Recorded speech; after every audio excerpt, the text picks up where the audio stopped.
I caved in and I went for it because this crunchy, yummy, juicy, flavorful pocket of joy has been taunting me for days. Hi guys, I'm Laura Vitale, and on this episode of Laura in the Kitchen, don't come at me, but we are doing a Crunchwrap. I haven't been to Taco Bell in like 15 years. It brings back way too many memories of hangover breakfast.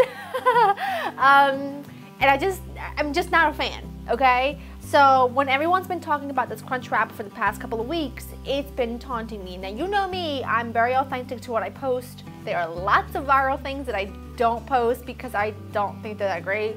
I've never done a cake pop video for that specific reason. I'd rather have a cupcake. But this was like, I have to make it. And I decided to make it the other day. If you follow me, then you've seen it. I decided to make it the other day. And listen, there are times where I want to be wrong. And I wanted to be wrong.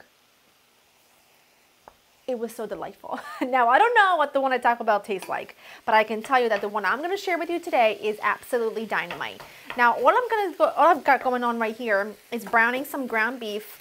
Mine's really lean. There's not much fat in here at all, but if yours was really fatty, once it gets to this point about fully cooked through, then you wanna drain all the grease. Mine does not have a lot of grease, so we are not gonna drain it. It is really lean. I don't love a 95 and above lean ground beef because I find it to be too drying, but you know what?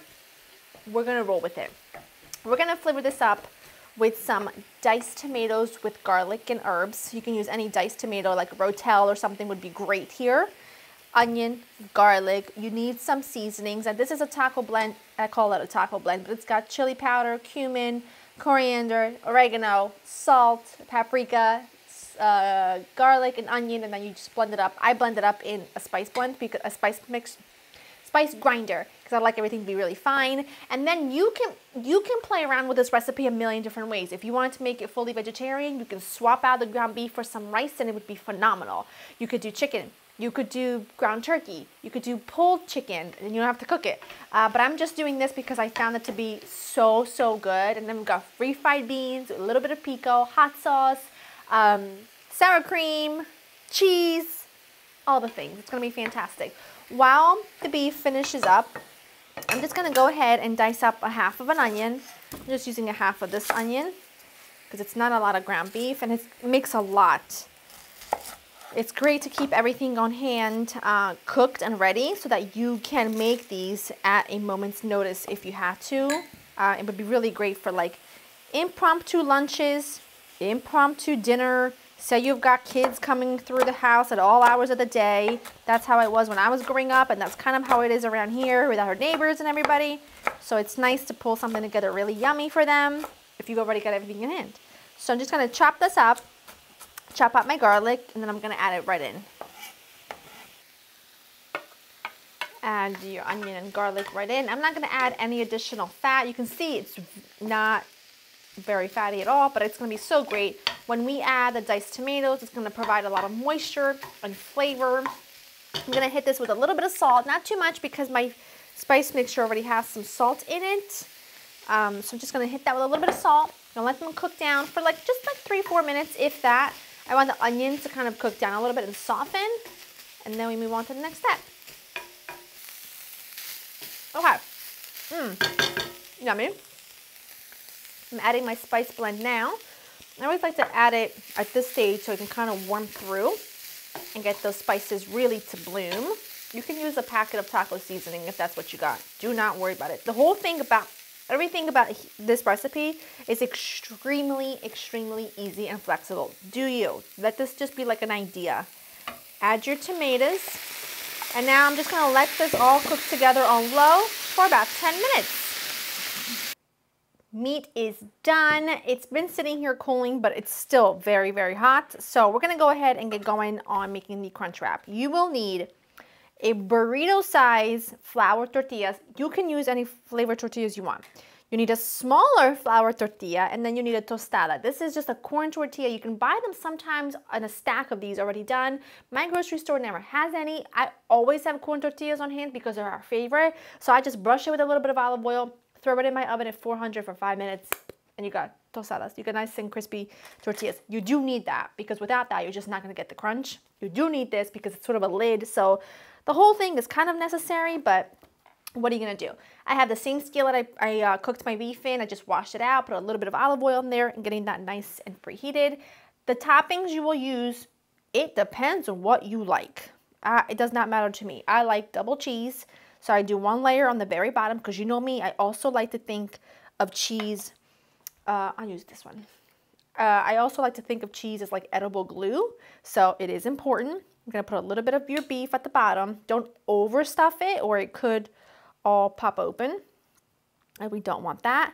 You do, well, I do, your cheese, protein of choice, a little bit of pico. I don't do avocado, I don't do lettuce, because I don't like how it becomes like brown and mushy, but that's just me.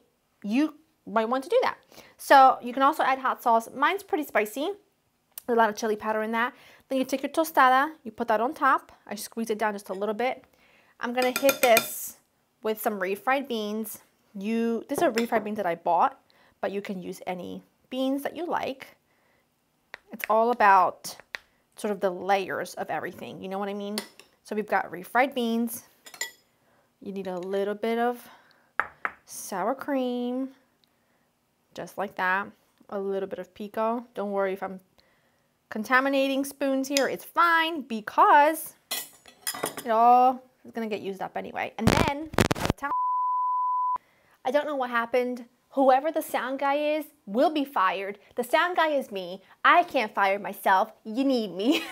Something went wrong with my mic, but we're here. We just put the cheese on top because that's all we did. So then you take your smaller flour tortilla.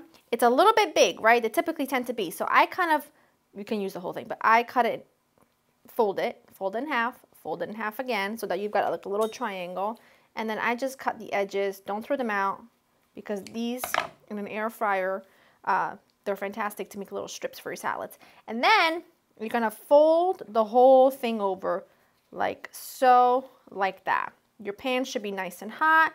You should have a little bit of oil in there, just like that. And you're gonna go seam side down in your hot pan. And that's all you're gonna do. That's all you're gonna do, and you're gonna let it cook. You're not gonna rush the process. You are most certainly not gonna turn the heat all the way up, otherwise you'll burn the outside and the inside will not be melty gooey. And nobody wants a soggy mess. So once that's done, I will show you what it looks like because it's so fabulous. It's so good.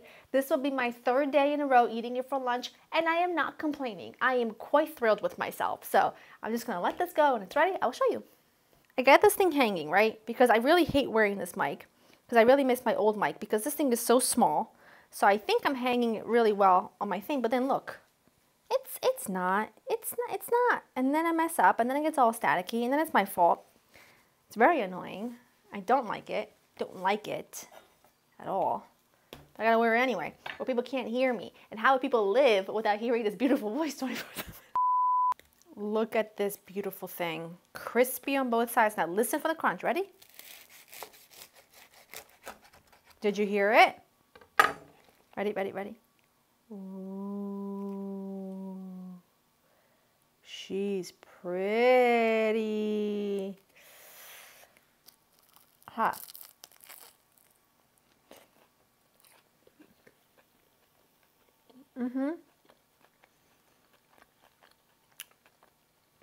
Next level.